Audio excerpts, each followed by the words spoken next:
Hola, el menú de hoy.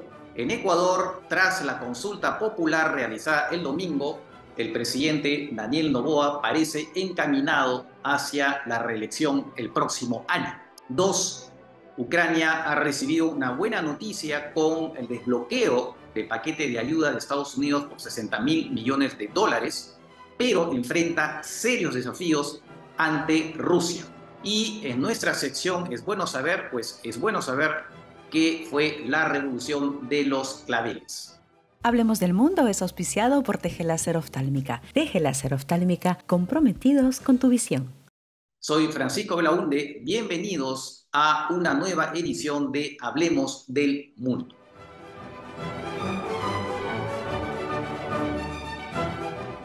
Les decía entonces, en el Ecuador se ha realizado una consulta popular convocada por el presidente Daniel Noboa. En esa consulta se plantearon 11 preguntas, propuestas de medidas y normas, en su gran mayoría, que tienen que ver con la lucha contra el crimen organizado. 9 de ellas, ¿no?, tienen que ver con ese tema, varias tienen que ver con el rol de las Fuerzas Armadas, ¿no?, para colaborar con esa lucha, sin necesidad de que se declare el estado de emergencia o de excepción. Otras preguntas tienen que ver con establecer mayores penas para determinados delitos y también crear nuevos tipos de delitos en el Código Penal. Y también muy importante es la posibilidad de extraditar a ecuatorianos a otros países. Ustedes han visto, ¿no?, que hay mafiosos colombianos, también mafiosos mexicanos, por ejemplo, que han sido enviados a Estados Unidos para ser juzgados en ese país. Claro, un poco con la idea que no se tiene mucha confianza en los jueces nacionales. Entonces, un poco la idea para el presidente Noboa es hacer lo mismo con mafiosos, miembros del crimen organizado ecuatoriano, que eventualmente pudieran ser enviados, en principio, la gran mayoría a Estados Unidos, pero quién sabe, a otro país. Bueno, esas preguntas, las 9 que tienen que ver con ese tema de la lucha contra el crimen organizado, han sido aprobadas de manera bastante amplia, ¿no?, alrededor del 70% en la mayoría de los casos. Hay otras dos preguntas que no tienen nada que ver con ese tema. Por un lado, una pregunta que es sobre una flexibilización de la contratación laboral, ¿no?, para crear más empleo, y la otra que es la posibilidad de que el Estado pueda contemplar en los contratos que firma con empresas extranjeras de llevar las controversias que pudieran tener no hacia un tribunal nacional, sino hacia tribunales arbitrales internacionales. Un poco lo que pasa en el Perú, ¿no? En el Perú es un tema que lo vemos siempre, en particular, como saben, en estos momentos, entre la Municipalidad de Lima y Rutas de Lima. Pues lo mismo se quiere hacer ahora en Ecuador. Lamentablemente para el señor Noboa, en las dos preguntas ha perdido, ¿no? El no ha ganado. Bueno, y ahora viene la parte en que la Asamblea Nacional del Ecuador tiene que traducir en modificaciones constitucionales y legislativas lo que el pueblo ha decidido en esta consulta popular. Y ahí no la tiene muy fácil el presidente Noboa. ¿Por qué? Porque él tenía una alianza en particular con el correísmo, ¿no?, que se ha derrumbado tras la incursión de la policía ecuatoriana en la embajada mexicana para sacar al ex vicepresidente Jorge Glass de Correa, precisamente. Y por otro lado tenía también una alianza con el Partido Social Cristiano, pero parece que esa alianza también se ha venido abajo por discrepancias de otro tipo entre ambas fuerzas políticas. Y ahora, en todo caso, este resultado favorable para el presidente Noboa, sustentado claramente en su popularidad, ¿no? En estos momentos, según una última encuesta, el señor Noboa tiene 68% de opiniones favorables. No olvidemos que el presidente Noboa está terminando el mandato del expresidente Guillermo Lasso, ¿no?, y por lo tanto tiene el derecho de buscar la elección el próximo año. Y sobre, digamos, esta victoria en esta consulta popular, evidentemente es de buen augurio para el actual mandatario.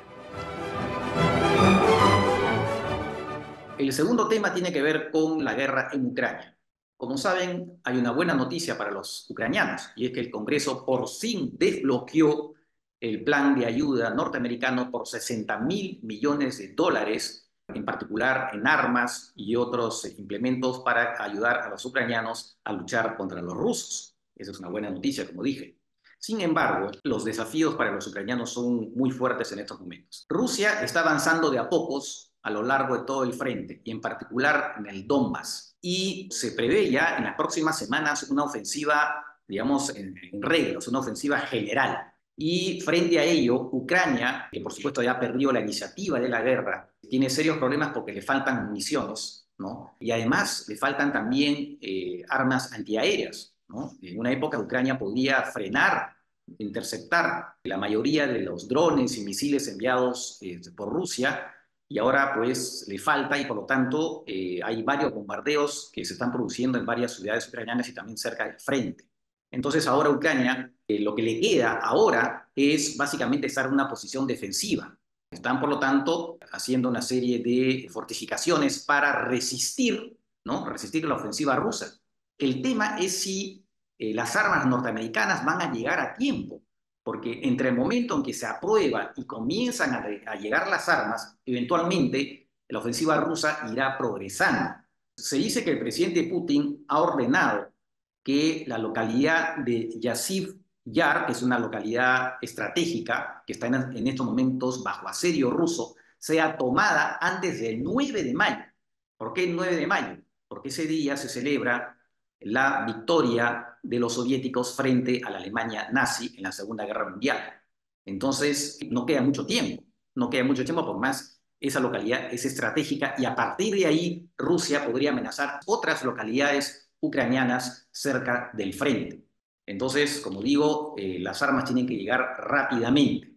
Otro tema también que enfrenta Ucrania, como les decía, es el tema de los armamentos antiaéreos. Y se espera también que lleguen, ¿no? No solamente Estados Unidos, Alemania ha prometido hacer llegar en los próximos días una nueva batería de ese sistema Patriot, ¿no? Que permite precisamente interceptar los misiles rusos.